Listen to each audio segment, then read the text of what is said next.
The key for today's lecture is returning to embryology and understanding the key changes between fetal and adult anatomy.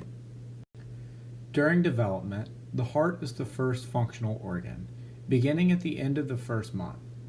It will be important for you to remember embryology when thinking about how the cardiovascular pathology arises in children. As with adults, remember blood moves based on pressure circuits. The most obvious example of the difference in the cardiovascular profile in utero is the presence of the placenta. Oxygenated blood heads to the fetus by way of the umbilical vein. Remember that veins track back towards the heart, so in the fetal system, this umbilical vein will be oxygenated. A small portion of this blood enters the hepatic circulation, but mostly it dumps into the inferior vena cava via the ductus venosus. The blood that enters from the placenta mixes with the venous blood draining from both vena cavas from the rest of the body. Much of the blood that enters the fetal heart skips the lung by way of a bypass circuit or a shunt. You will discuss shunt pathologies when discussing the pulmonary system, but in utero, this mechanism is physiologic, not pathologic.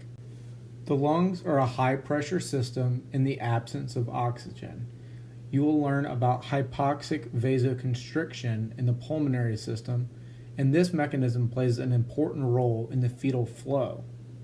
Since the lungs are under that high-pressure system, the blood wants to go through a low-pressure system. When blood exits the right ventricle through the pulmonary artery, we see that it skips the high-pressured system of the lungs via the ductus arteriosus. This is a conduit between the pulmonary artery and the aorta.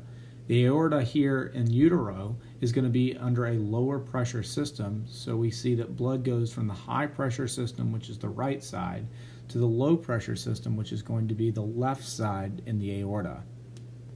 This system will change though once we get into the adult circulatory system.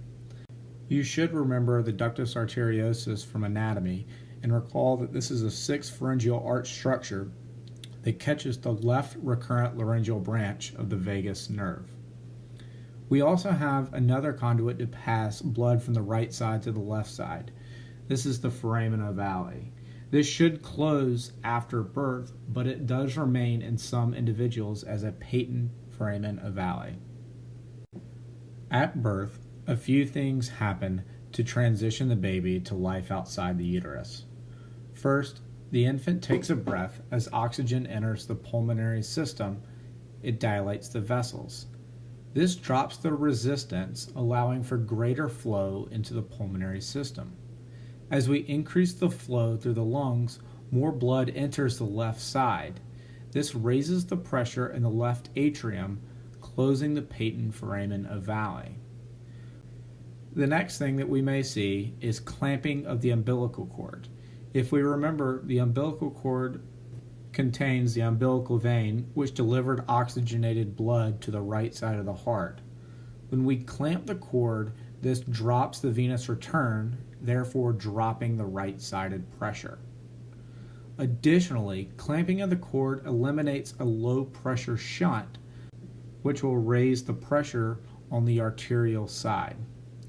As the arterial pressure rises and the prostaglandin levels drop, the passage from the right side to the left side through the ductus arteriosus will close.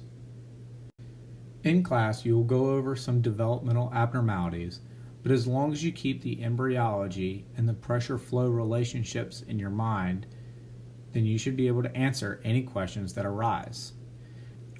As a hint, remember that blood flows from high pressure to low pressure, and any resistance to flow raises the pressure behind the obstruction. When you're working on practice questions, draw and label a heart. Fill in what you know, and if you've learned the normal values, then you will be highlighted to the abnormal one. This can point you in the direction of the pathological change. Again, thank you for watching, and good luck in class.